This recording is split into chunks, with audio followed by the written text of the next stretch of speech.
Radio Educación presenta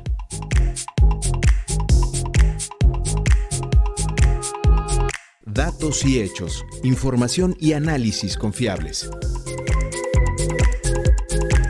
Hoy David Saucedo, estratega electoral, consultor en programas de gobierno y especialista en temas de seguridad pública, nos acompaña para platicar acerca de la vinculación del senador Adán Augusto López con el prófugo de la justicia, Hernán Bermúdez, ex titular de Seguridad de Tabasco. En nuestro reportaje hablaremos acerca de los alimentos para todos para crear un futuro sostenible. Morena y sus militantes viajeros es el tema de nuestro comentario semanal.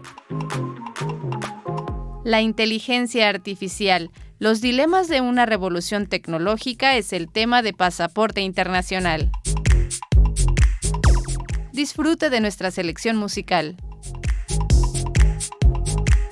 Muy buena tarde. Les saludo este primer viernes de agosto. Soy Alma Lilia Martínez y a nombre de todo el equipo de producción le invito a que nos acompañe los siguientes minutos con lo más relevante de la información generada en esta semana. Usted puede ponerse en contacto con nosotros a través de un mensaje por WhatsApp al número 5512 33 29 15 o llame al 55 41 55 10 60. También si nos escucha en nuestras redes sociales, Facebook y la plataforma de X, escríbanos, nos interesa su opinión. Agradecemos los comentarios de la semana pasada de Ernesto Guerrero y Roberto Chávez. Ahora demos paso a la entrevista.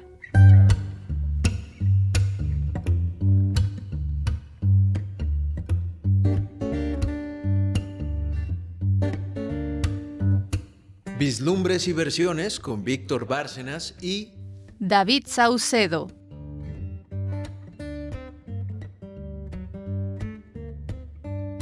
Adán Augusto López, ex precandidato presidencial de Morena, presidente de la Junta de Coordinación Política en el Senado, también ex secretario de Gobernación y actual coordinador de los senadores de Morena, es una figura polémica en estos días. Hoy conversamos con David Saucedo. Él es estratega electoral, también consultor en programas de gobierno y especialista en temas de seguridad pública. David, ¿cómo estás? Bienvenido a este espacio. ¿Qué tal, Víctor? Quiero saludarte a ti, el auditorio, a tus órdenes. Pues, ¿cómo ves esta polémica en la que está involucrado este alto personaje de la política vinculado al partido en el poder, Morena, Adán Augusto López, sobre todo a raíz de las acusaciones que tiene quien fuera su secretario de Seguridad Pública durante su gestión como gobernador en Tabasco, Hernán Bermúdez, Requena, bajo el ojo del huracán porque está perseguido por la Interpol? Se le acusa de tener nexos con el narcotráfico, encabezando el mismo un grupo conocido como La Barredora. ¿Cómo ves esta situación y este entredicho en el que está el dirigente morenista? Bueno, se conjugaron varios factores, Víctor. Por un lado, una investigación que se había realizado desde tiempo atrás por parte de inteligencia del ejército. Fueron ellos los que descubrieron los nexos criminales del secretario de Seguridad Pública de Tabasco con este grupo conocido como La Barredora. E incluso se dio a conocer ya hace bastante tiempo por un grupo de hackers sudamericanos, los así llamados guacamayas. Sin embargo, esta investigación que en su momento algunos periodistas confrontaron al expresidente Andrés Manuel López Obrador, pues no trascendió, no hubo una investigación de continuidad. Poco tiempo después nos enteramos que los norteamericanos empiezan a ejercer presión en contra del gobierno de México para que se desmantele este anillo de protección política, policial, empresarial, militar, que da respaldo a los grupos como el Cártel Jalisco, Cártel de Sinaloa. Y en paralelo, dentro del propio gabinete de la presidenta Claudia Sheinbaum, hay una serie de personajes que han estado obstaculizando algunas decisiones, iniciativas, proyectos de ley, destacadamente Adán Augusto en el Senado, Ricardo Monreal en la Cámara de Diputados, incluso también Marcelo Ebrard. Entonces, lo que tenemos es que, por un lado, hay una investigación de hechos delictivos, comprobados, conocidos, esta sinergia criminal entre el gobierno tabasqueño y La Barredora, un grupo, un brazo armado del Cártel Jalisco. Por otro lado, una presión norteamericana para detener esta red de narcopolítica que hay en México. Y finalmente, un ajuste de cuentas interno de Morena, de la presidenta Claudia Sheinbaum, en contra de Adán Augusto. Parece que quien también está en esta misma condición sería Ricardo Monreal vía su hermano David Monreal, gobernador de Zacatecas, y también con vínculos con el crimen organizado. Entonces hubo una situación de hechos criminales, presión diplomática norteamericana y un ajuste de cuentas interno que está generando esta hoguera en contra de Adán Augusto, o muy ganada por él mismo. Él mismo se confrontó con la presidenta, incluso ha llegado a retarla en distintos temas y decisiones al interior del Senado. A pesar de que había avisos de que iba una investigación en su contra, él siguió en esta actitud de confrontación con la presidenta y finalmente pues se da información acerca de la orden de aprehensión de la fuga de este personaje y de que tiene un vínculo muy cercano con Adán Augusto. Posteriormente empezaron a salir más datos, ya no de guacamayas, sino de datos de productos de investigación periodística. Intuyo que en algunos casos se trata de filtraciones del propio gobierno federal, dando a conocer que Adán Augusto dio permisos para la instalación de casinos a integrantes de la familia de Hernán Bermúdez y que eventualmente él había estado participando también en otras actividades ilícitas. Todo parece que embona. Por supuesto que se trata de un hecho mediáticamente muy interesante, pero también con un móvil político, ¿no? De parte de Morena. No sabemos cuál vaya a ser el final de esta narcohistoria. En teoría, quizá el gobierno federal frenaría las investigaciones en contra de Adán Augusto en el caso de que éste presentara su renuncia a la coordinación de senadores de Morena. No parece muy dispuesto a hacerlo. Incluso se aprecia que va a dar la resistencia para evitar ser removido. Existen otras modalidades, pudiera nombrarse a un subcoordinador, que Adán Augusto siga siendo en el papel coordinador, pero que el subcoordinador tenga el control de la bancada de senadores de Morena en la Cámara Alta. Todavía no se define qué va a suceder. Intuyo que si Adán Augusto no capta, no acata esta directriz, esta embestida tiene por objeto, por supuesto, quitarle esta coordinación de senadores, habrá un incremento de las investigaciones y de filtraciones en su contra.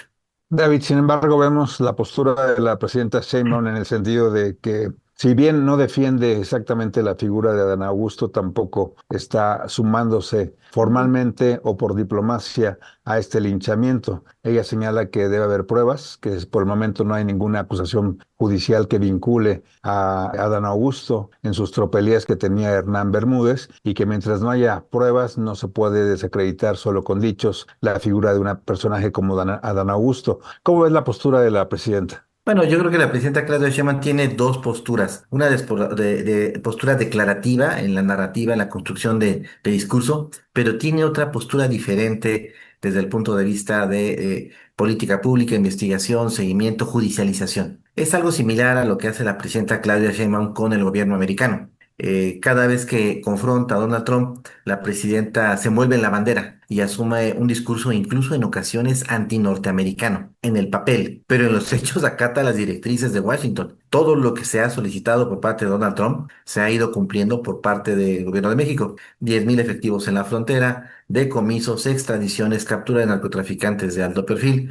Prácticamente Claudia Sheinbaum acata las directrices de Washington, aunque en el discurso asume una postura de combate, de confrontación. Es algo que hacen mucho los presidentes mexicanos, envolverse en la bandera, pero en los hechos dar respuesta a las exigencias de Washington. Y en este caso en particular, me parece que Claudia Sheinbaum dice que no, que confía en Adán Augusto, que él no tiene, pero en paralelo hay una investigación, se dio a conocer por parte del gobierno federal la detención de Hernán Bermúdez y hay datos que nos hacen suponer que gran parte de los datos fueron proporcionados por parte el propio Dan Augusto se expresa de manera fría y distante de la presidenta Claudia Sheinbaum, sabedor de que gran parte de este golpeteo mediático, pero además totalmente justificado por los vínculos criminales de su secretario de Seguridad Pública, tienen el origen en Presidencia de la República.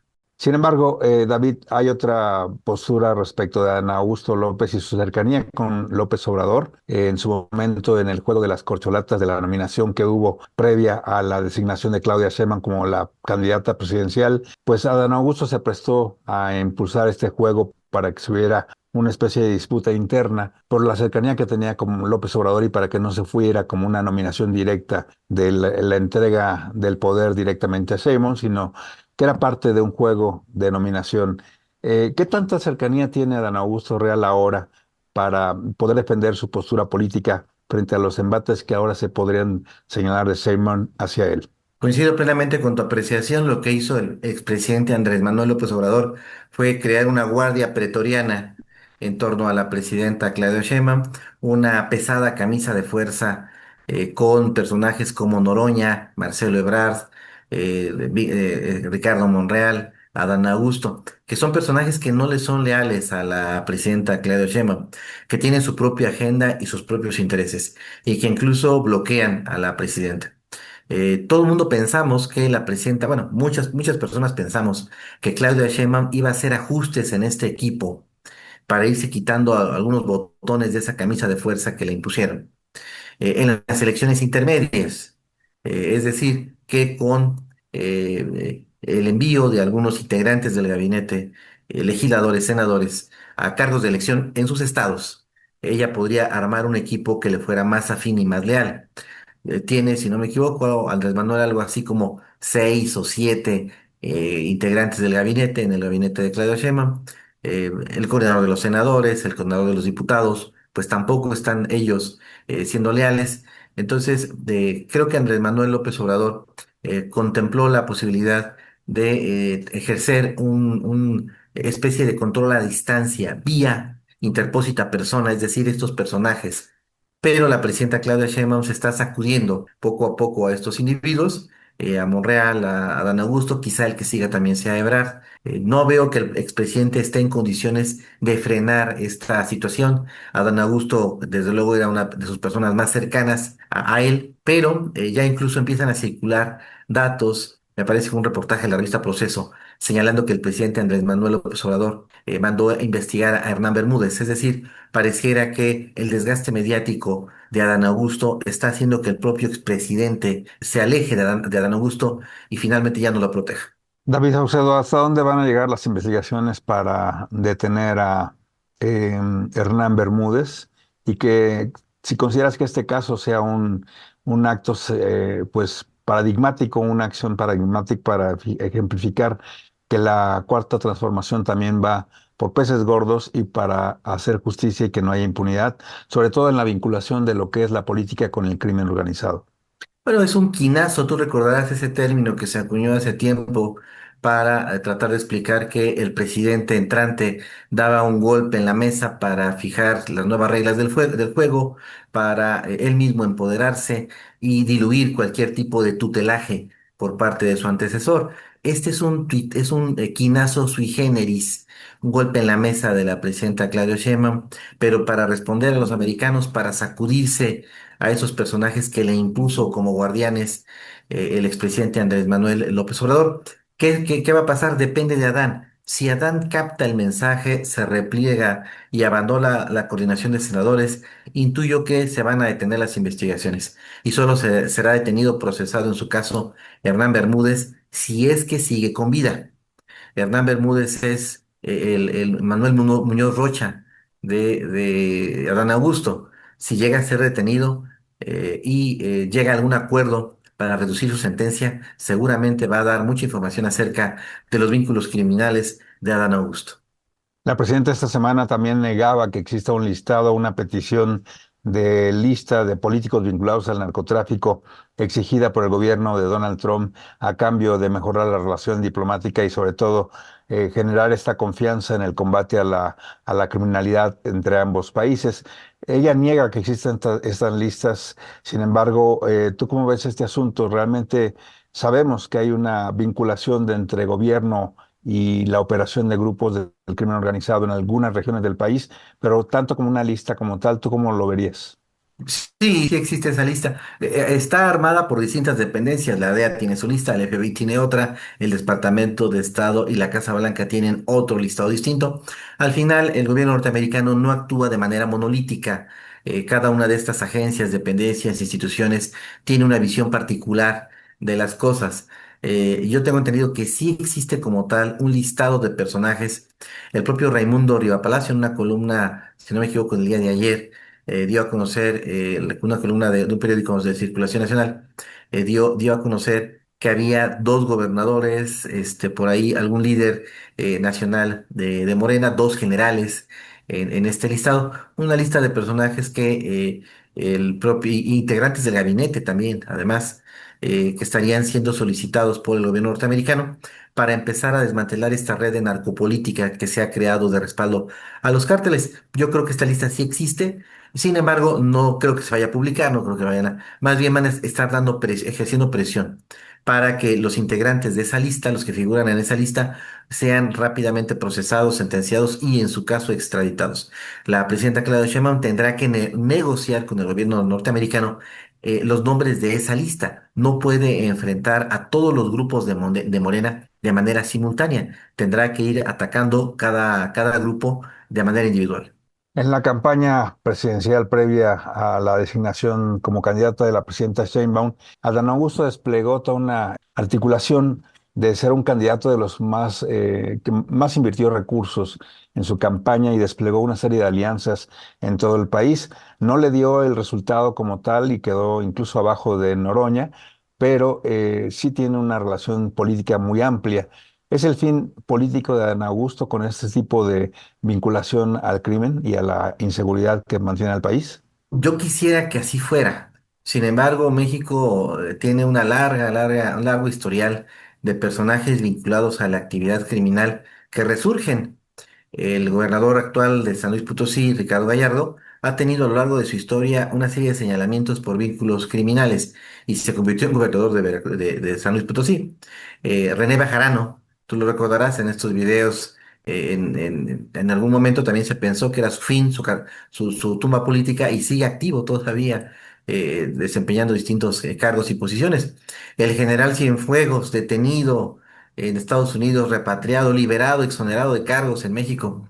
Hay muchos ejemplos de personajes, e incluso Manuel Bradler, tú lo recordarás, arrastra esta acusación por supuestamente haber estado al tanto de la tortura, secuestro y asesinato del agente de la REA, Enrique Camarena Salazar. Entonces México tiene N ejemplos de personajes que aparentemente habrían estado vinculados a algún tipo de actividad criminal y que finalmente siguen en activo como políticos. Yo sí desearía que hubiera un castigo ejemplar en contra de Adán Augusto, pero sí depende de la presión norteamericana y de la decisión que sobre el particular asuma la presidenta Claudia Sheinbaum. Pues está por verse todo este asunto de ver cómo termina esta telenovela criminal que involucra a la política en estos días en nuestro país. David Saucedo, muchísimas gracias. ¿Cómo te seguimos en redes sociales? Gracias, Víctor. Así con mi nombre en TikTok, en Facebook y en X, David Saucedo. Perfecto, estaremos pendientes de cómo evoluciona toda esta realidad. Un abrazo. Gracias, Víctor. Te mando un abrazo.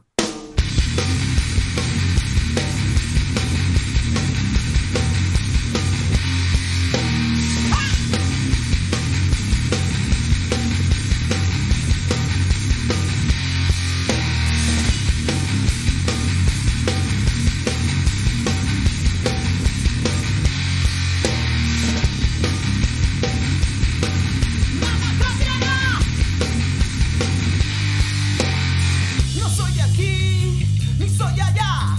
Voy caminando de aquí para allá, tratando de encontrar algún lugar de paz en esta tierra sin problemas y que yo haga lo que quiera.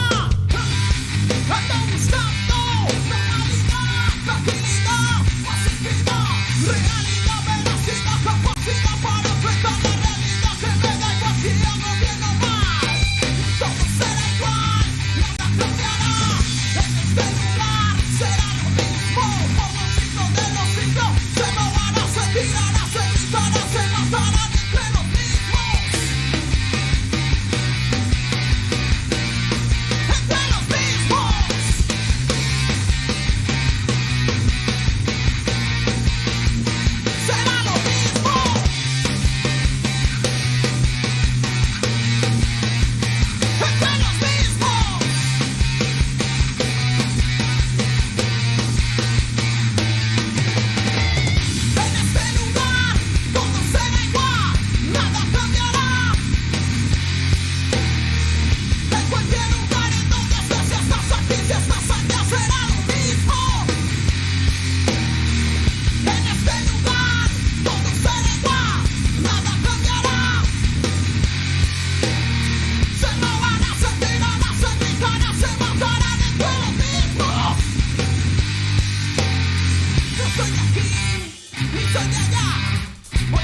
Agradecemos el análisis de este asunto a David Saucedo y estaremos pendientes de la evolución y los resultados de este caso, en donde hay una vinculación del senador Adán Augusto López con el prófugo de la justicia Hernán Bermúdez, ex titular de Seguridad de Tabasco, por sus nexos con el narcotráfico. En la música escuchamos la rola Nada Cambiará, de Carlos Alberto Montañez, Juan Carlos Botero, Juan Carlos Sánchez, Juan Fernando Álvarez, interpretada por Nepentes. Nepentes es una banda de new metal originaria del barrio Manrique en la ciudad de Medellín, Colombia, consolidada en 1998. Su estilo ha sido diverso, pasando por el punk, el rock alternativo, pop rock y garage rock. Es una banda reconocida popularmente por la intensidad lírica con la que buscan crear conciencia entre su público frente a las problemáticas sociales existentes en el país y en su ciudad, proponiendo reflexiones con una posición crítica sobre el actual proyecto de sociedad. Ahora escuchemos nuestro reportaje.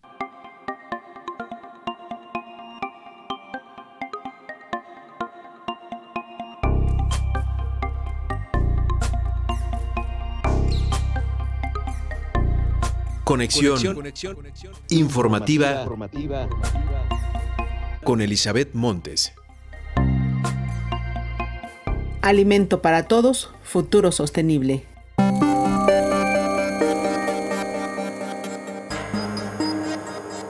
En el mundo cada año se desperdician 1.300 millones de toneladas de alimento, de acuerdo con la Organización de las Naciones Unidas para la Agricultura y la Alimentación.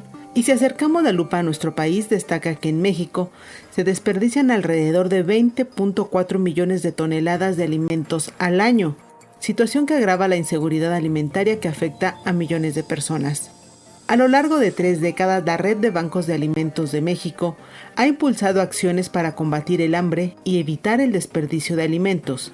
Y es que datos de la ONU colocan a nuestro país entre las 20 naciones que más comida desperdician a nivel mundial. Clarisa Fonseca, gerente nacional de comunicación de Bancos de Alimentos de México, comenta al respecto. Son 30 años en los que hemos podido apoyar y mejorar las condiciones de vida de muchas familias aquí en México, principalmente porque sabemos que en nuestro país existe esta problemática del hambre, pero también un problema que es muy grande y que desconocemos es que también existe el desperdicio y pérdida del alimento. Y es una locura lo que se desperdicia en nuestro país. Al año son 30 millones de toneladas lo que se van a la basura. Y para que podamos dimensionar, porque yo sé que 30 millones de toneladas puede sonar un número bastante grande, la equitativa es que 2 tráilers llenos de alimentos se van a la basura cada minuto. Entonces es un mundo de alimento lo que se desperdicia. Y lo que nosotros hacemos con el apoyo de los 60 bancos que conforman nuestra red es que todos los días salimos a copiar y rescatar alimento para luego formar paquetes alimentarios que vamos a entregar en estas comunidades que viven en situación vulnerable.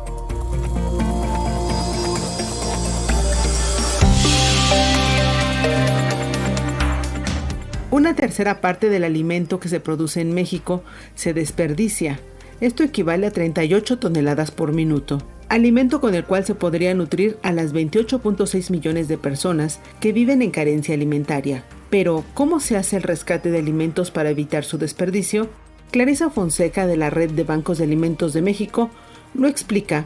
Lo rescatamos y acopiamos a lo largo de toda la cadena de valor, es decir, desde el campo, pasando por la sección de la industria, las cadenas de autoservicio, es decir, supermercados, central de abastos, también de aduanas.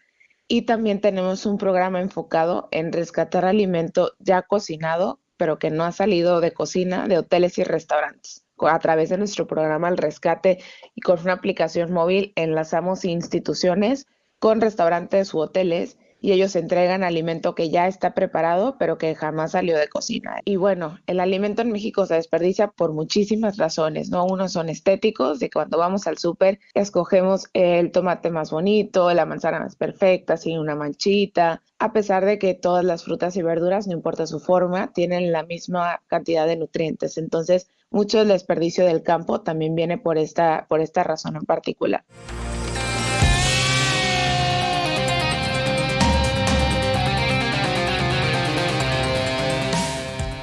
En 2023, la Red de Bancos de Alimentos de México rescató 171.649 toneladas de alimento, de las cuales 45% fueron frutas y verduras y 52% alimentos no perecederos. Con ello se reforzó la alimentación de más de 2.4 millones de mexicanos. Clarisa Fonseca, gerente nacional de comunicación de Bancos de Alimentos de México, abunda sobre el proceso de esta labor y cómo ser beneficiario. Nuestros bancos de alimentos siguen procesos muy detallados y para que podamos dar de alta nuevas comunidades o atender a nuevas personas hay todo un proceso, ¿no? Tenemos que levantar un estudio socionutricio para poder estar informados de que las condiciones en las que viven las comunidades y las personas. Este estudio nos arroja si las personas pueden o no de recibir el beneficio del paquete alimentario, porque nosotros buscamos entregar el alimento a personas que verdaderamente lo necesiten. Si este estudio nos dice que está en esta condición vulnerable, principalmente del hambre, nosotros les entregamos el paquete, los damos de alta y coordinamos las visitas a su comunidad o a que las familias o personas acudan al banco de alimentos a recoger este paquete alimentario. Los paquetes alimentarios, una vez que ingresa al banco, hay un equipo de nutriólogos, de almacenistas que se encargan de revisar que el alimento esté en óptimas condiciones. Los paquetes los hacemos lo más balanceados posible para que puedan tener acceso a una alimentación nutritiva. Después, gracias a este estudio socionutricio, nosotros identificamos quiénes son los beneficiarios y comunidades donde se les va a llevar. Y también este estudio nos arroja algo súper importante, que es si la familia está en condiciones de poder cubrir la cuota de recuperación, que por ley no va a exceder el 10% del valor comercial del producto.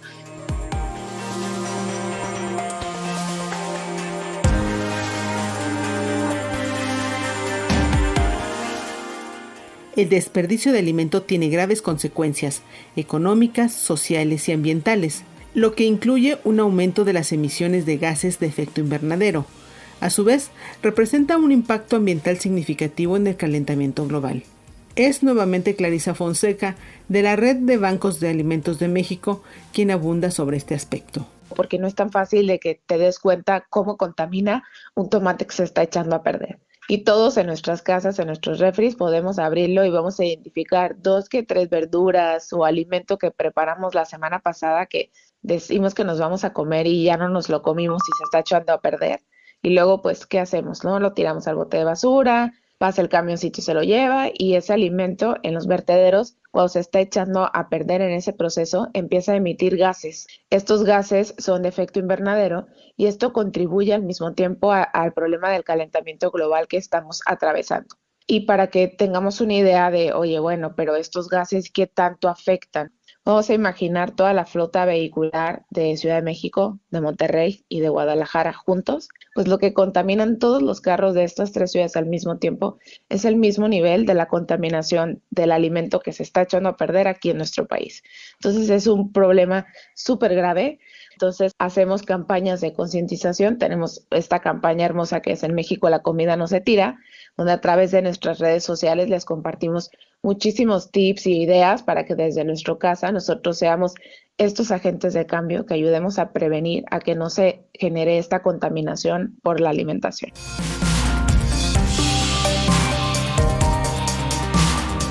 Gracias por tu escucha.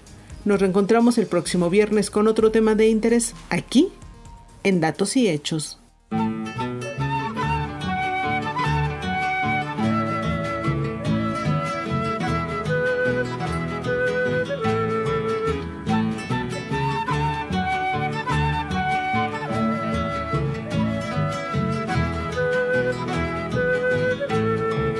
Coge la canasta grande y vámonos al mandado para comprar todo fresco.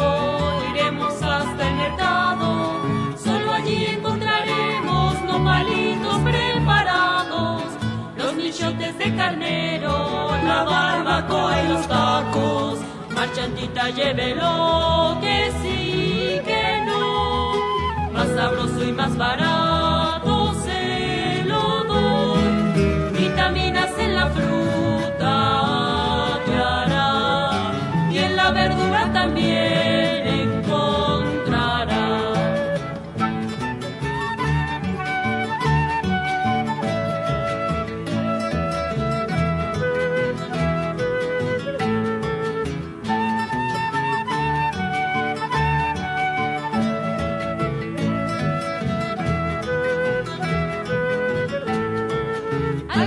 peso del mercado volcamos sobre la mesa nuestro tesoro de olores, de sabores y belleza, porque trajimos elotes de barba rubia y rizada y un cucurucho de jotes para hacer en ensalada. Marchantita, llévelo, que sí, que no, más sabroso y más barato se lo doy. Vitaminas en la fruta hallará y en la verdura también encontrará.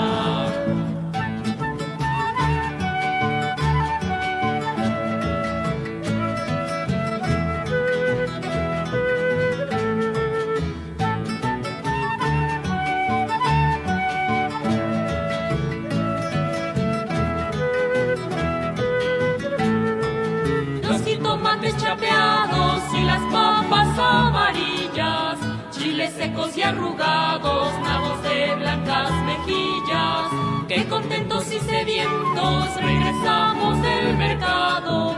Hagamos agua de chía, de melón o de sandía. Marchantita, llévelo, que sí, que no, más sabroso y más barato se lo doy. Vitaminas en la fruta hallará y en la verdura también encontrará.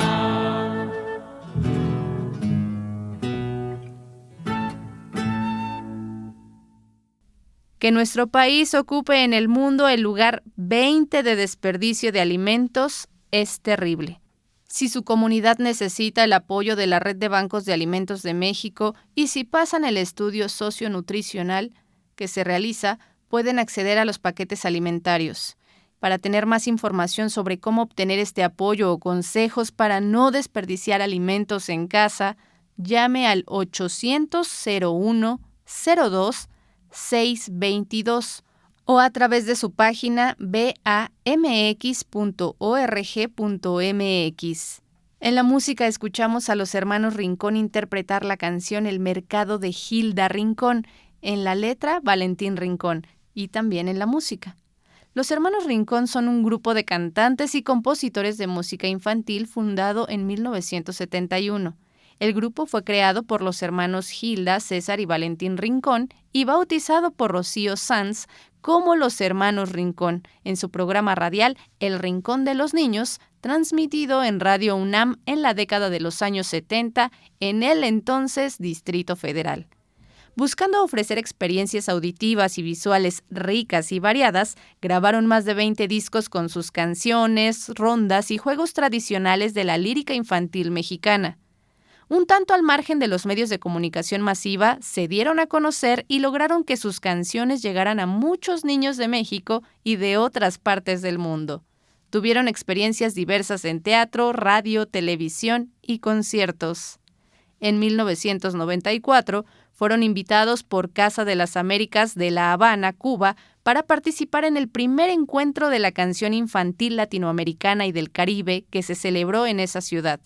Valentín Rincón, artífice del grupo Los Hermanos Rincón y destacado escritor, músico y compositor de melodías para niños, falleció el 17 de septiembre de 2024 a los 86 años. Su creatividad, espíritu y amor por las letras nos dejan un legado invaluable que siempre atesoraremos. Usted escucha en Radio Educación el programa Datos y Hechos, Información y Análisis Confiables. Puede comunicarse con el equipo de producción a través de un mensaje de WhatsApp al número 5512 3329 15 o marque al 55 41 55 1060. Está lista nuestra siguiente sección. Libre Expresión con Víctor Bárcenas. Morena y sus militantes viajeros.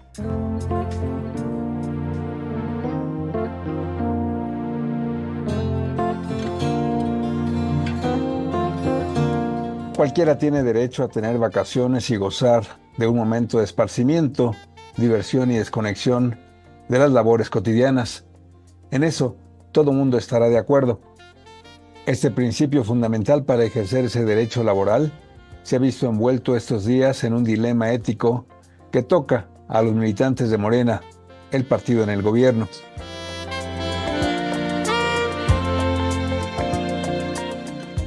Los militantes de Morena se dicen distintos a los políticos del viejo régimen que abusaron de los recursos públicos, envolvieron el ejercicio del servicio público en acciones de corrupción que rayaron en el cinismo y enfermaron de poder para escandalosamente beneficiarse de forma personal. Las fotografías divulgadas estos días, sobre todo en redes sociales, de, entre otros, Ricardo Monreal, coordinador de los diputados de Morena, muy tranquilo en España, Mario Delgado, secretario de Educación, muy feliz y relajado en Portugal, y Andrés Manuel López Beltrán, secretario general de Morena, tratando de pasar de incógnito en Tokio, Japón, se han convertido en un escándalo justamente porque recuerdan los excesos del pasado.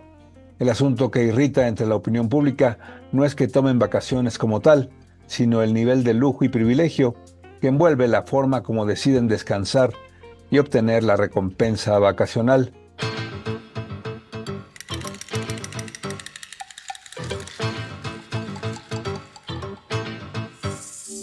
El Hotel Rosewood Villamagna, donde desayunaba tranquilamente en su viaje a Madrid Ricardo Monreal, tiene un costo de 28,000 pesos la noche, aunque el legislador afirmó que solo desayunó en ese exclusivo lugar para celebrar sus 40 años de matrimonio. En su visita a Portugal, Mario Delgado fue captado en el exclusivo y lujoso Hotel Pousada de Lisboa por el periodista Claudio Ochoa, quien en la red social X publicó la foto con el mensaje: "Qué verano de ensueño para los morenistas en Europa, que la presidenta siga diciendo misa sobre la austeridad". Mario Delgado se justificó diciendo que vacacionó con sus propios recursos y sin descuidar sus tareas como secretario de Educación. El tercer involucrado en este viaje de placer de los morenistas fue el hijo del mismísimo expresidente López Obrador, Andrés Manuel López Beltrán, mejor conocido como Andy. El Hotel Okura de 5 estrellas y uno de los más lujosos de Tokio, donde se hospedó muy confortablemente, tiene un costo la noche de hasta 50,000 pesos.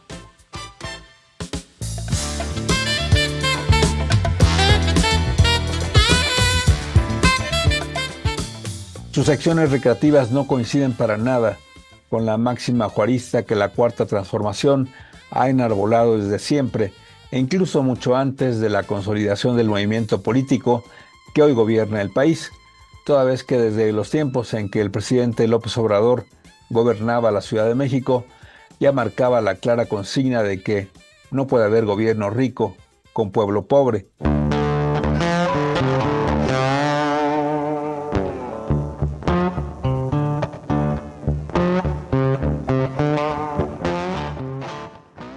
Los militantes morenistas de altos vuelos, nunca mejor dicho, fueron defendidos por Gerardo Fernández Noroña, el presidente del Senado morenista, quien también prefiere pagar en primera clase sus viajes a Europa. Advirtió que los señalamientos contra sus compañeros de partido son parte del golpeteo político de la oposición. Noroña expuso que la crítica es clasista porque ¿quién puede decidir qué es lujo y qué no?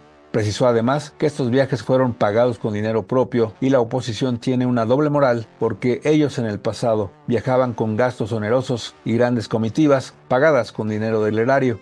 Lo cierto es que los viajes de los morenistas incomodaron también a la presidenta Claudia Sheinbaum, quien al comentar los hechos les recordó que el poder se ejerce con humildad. Aunque tienen derecho de visitar otros países, no se debe olvidar la responsabilidad política y los principios que representan la Cuarta Transformación y tienen que actuar con austeridad y responsabilidad.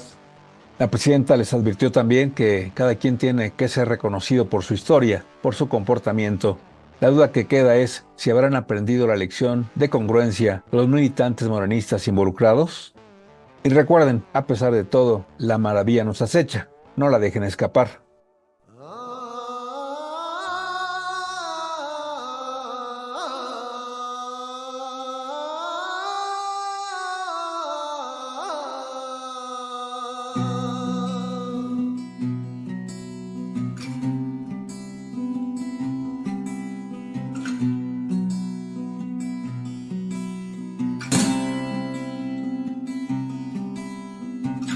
Los señoritos por siempre con sus desplegados,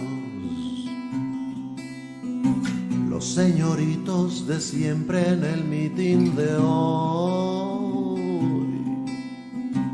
en su importante grupito de no más de 100.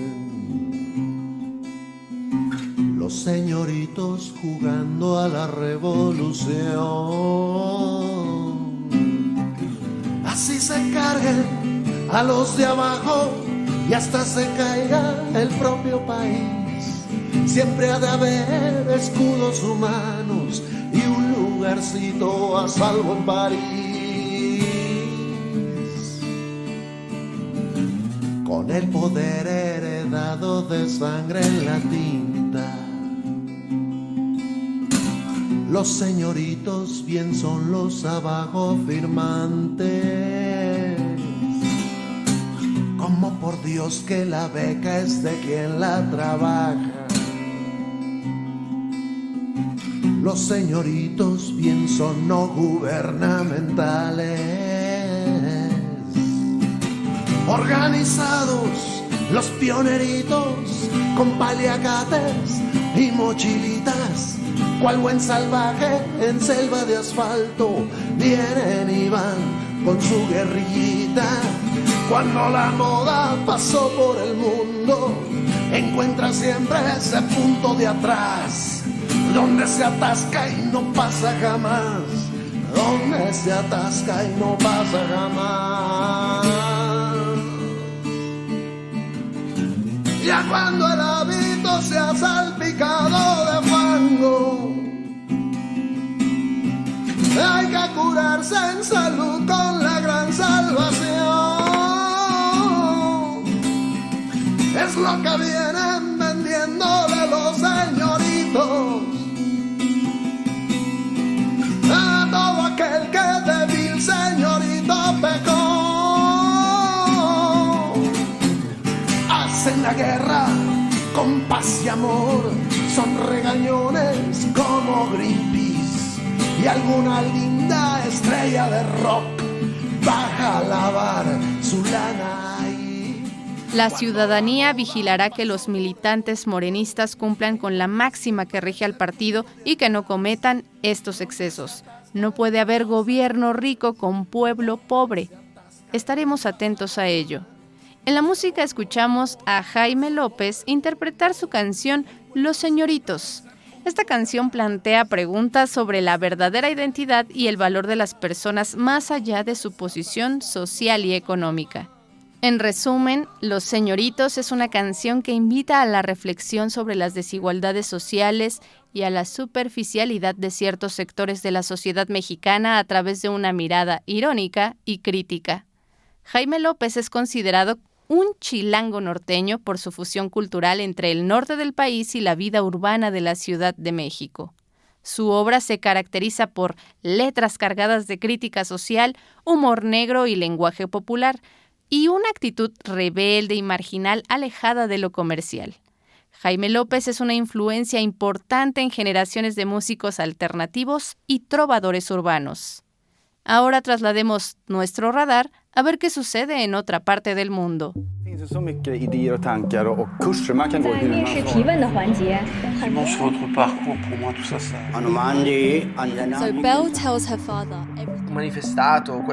Pasaporte Internacional a cargo de Ricardo Mercado Bravo. Inteligencia artificial.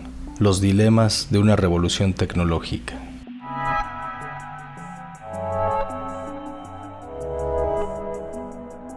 Perdemos algo de nuestra naturaleza humana esencial si comenzamos a basar menos nuestras decisiones en corazonadas, reacciones instintivas, inmediatez emocional, atajos mentales defectuosos, el destino, la fe y el misticismo, o arriesgamos algo aún más fundamental al restringir o incluso descartar nuestro apetito instintivo por el racionalismo y la ilustración.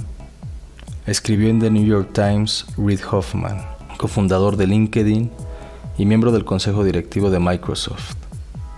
La pregunta va dirigida a introducirnos a una reflexión que todos deberíamos hacernos en torno a la gran revolución tecnológica de nuestros tiempos, la inteligencia artificial.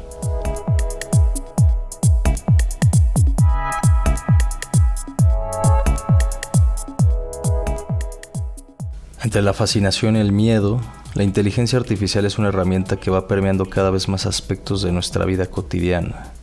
Desde que desbloqueamos nuestros celulares o elegimos las películas o series que nos sugiere nuestro servicio de streaming favorito, pasando por las direcciones que nos dan nuestras aplicaciones de navegación GPS y hasta en la publicidad personalizada que aparece cuando navegamos en nuestras redes sociales favoritas, ahí, en esos precisos momentos, está la inteligencia artificial. Pero, antes que nada, debemos preguntarnos qué entendemos como inteligencia artificial. Esta se puede definir como una rama de la informática que crea sistemas capaces de realizar tareas que normalmente requieren inteligencia humana, como aprender, razonar, resolver problemas o entender el lenguaje. Usa algoritmos y datos para imitar procesos mentales y adaptarse con el tiempo según la experiencia obtenida. Esto, según una definición dada por el propio ChatGPT. En suma, es tecnología que busca imitar el entendimiento y comportamiento humano. A pesar de estar cada vez en más cosas, el uso de inteligencia artificial que más ha levantado polémica en los últimos 2 años son los asistentes conversacionales como ChatGPT o DeepSeek. En ellos, cada vez más gente pasa tiempo y muchas de sus decisiones se ven profundamente influenciadas por las respuestas que este tipo de servicios ofrecen.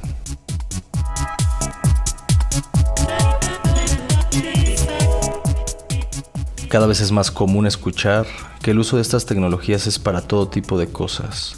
Los educadores, por ejemplo, están preocupados por el abuso de este tipo de herramientas porque impiden que sus alumnos piensen por sí mismos, lo que no solo afecta el desarrollo del pensamiento crítico, sino que va en contra de la cultura del esfuerzo. El problema no para ahí, pues muchas veces estos servicios no distinguen entre hechos falsos o verdaderos. Este tema, que es el entendimiento de lo que es real y lo que no, es de los que más debates ha suscitado desde el año pasado, cuando se popularizó el uso de ChatGPT. Últimamente, es cada vez más común escuchar que hay personas que usan estas herramientas para preguntarles sobre su psicología, sobre un viaje por realizar o sobre aspectos puntuales de los trabajos que realizan. Su uso puede ser dañino dependiendo de la cantidad de fe que se deposite en ellas. ChatGPT no puede sustituir a un terapeuta real, el cual sí está entrenado para lidiar e identificar trastornos psicológicos complejos y que da un seguimiento puntual a la evaluación de un paciente. Tampoco es experta en cualquier tema, pues sus creadores han enfatizado que su uso es muy preciso en respuestas que incluyen matemáticas, ciencias exactas o programación computacional. Pero en áreas como la escritura creativa o en los razonamientos filosóficos, éticos o históricos es donde flaquea, pues la distinción entre el bien y el mal es mucho más compleja de lo que parece.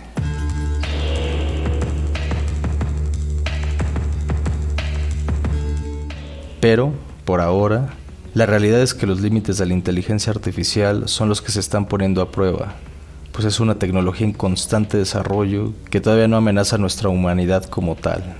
El desarrollo de estas herramientas de inteligencia artificial comenzó bajo un principio simple: reunir toda la información posible del Internet y, con ello, mejorar sus respuestas y el tiempo de las mismas. Por ello, en sí, bien se dice que los servicios como ChatGPT son grandes bases de datos que están entrenadas para conversar como una persona normal. Ahora, las cosas van cambiando, pues la tecnología ha evolucionado a través de un nuevo sistema de razonamiento que busca que una renovada inteligencia artificial pueda aprender de sus errores y buscar las respuestas correctas sin que el humano intervenga en este proceso de autorreflexión. Un nuevo horizonte que nos acerca a la materialización de nuestros miedos más profundos en torno a un posible futuro distópico. Uno de ellos, por ejemplo, es la amenaza real de que millones de trabajos se vean afectados. Los cálculos más pesimistas, como el de la Organización Internacional del Trabajo, apuntan a que al menos 60% de los trabajos actuales puedan cambiar y hasta un 5% podrían ser completamente automatizados. Y esto no será lento. Se espera que ocurra en el espacio de un simple lustro.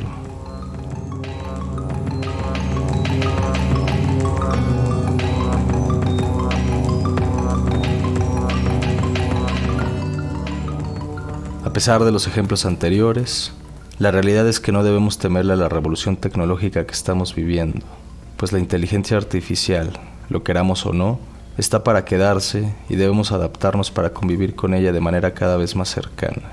Frente a los innumerables dilemas que presenta el uso de la inteligencia artificial y las herramientas como ChatGPT, hay una ventana de oportunidad, porque el futuro no está escrito. Todavía está en nuestras manos hacer que este tipo de tecnologías se conviertan en un aliado extraordinario para impulsar el bienestar humano. Esto a través de establecer límites e impulsar la formación de ciudadanos educados bajo los principios del pensamiento libre. Todo dependerá del marco ético y moral que le demos. La inteligencia artificial puede ser una herramienta que nos ayude a autoconocernos, pero la clave estará en conservar lo humano en medio de tanta inteligencia sin alma.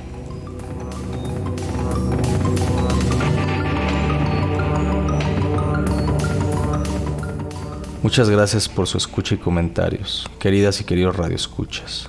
Nos encontramos aquí, en el Datos y Hechos de Radio Educación, el siguiente viernes.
La inteligencia artificial sí llegó para quedarse.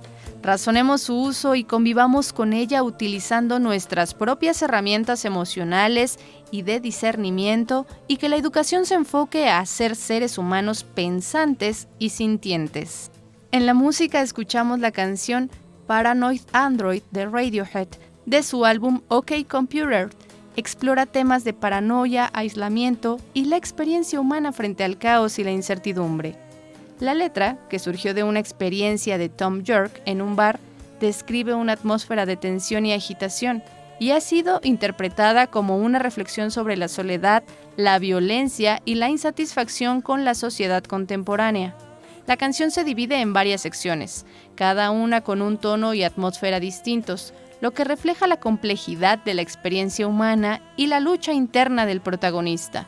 La frase recurrente "rain down", llueve, ha sido interpretada como una referencia al diluvio bíblico, simbolizando la necesidad de un cambio radical o una purificación. En resumen, Paranoid Android es una canción que invita a la reflexión sobre la condición humana en un mundo cada vez más complejo y desconectado. Llegamos al final de esta emisión. Si no pudo escuchar completo este programa, puede sintonizar el 1060 de AM, en donde a las 10 de la noche se retransmite. Le esperamos el próximo viernes a la misma hora en Datos y Hechos, información y análisis confiables, en donde analizaremos lo más relevante de los acontecimientos nacionales e internacionales. Se despide Alma Lilia Martínez a nombre del equipo de producción.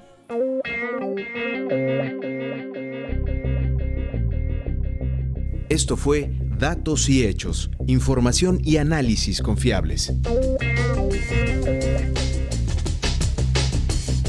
Participamos en este programa Servicio Social Gerson Muñoz y Jocelyn Reyes. En el equipo de producción Guillermo Lagarda Trillo, Heréndira Salazar, Víctor Bárcenas, Elizabeth Montes, Ricardo Mercado Bravo, Sergio Bonilla, Alma Lilia Martínez y Laura Elena Padrón. Una producción de Radio Educación.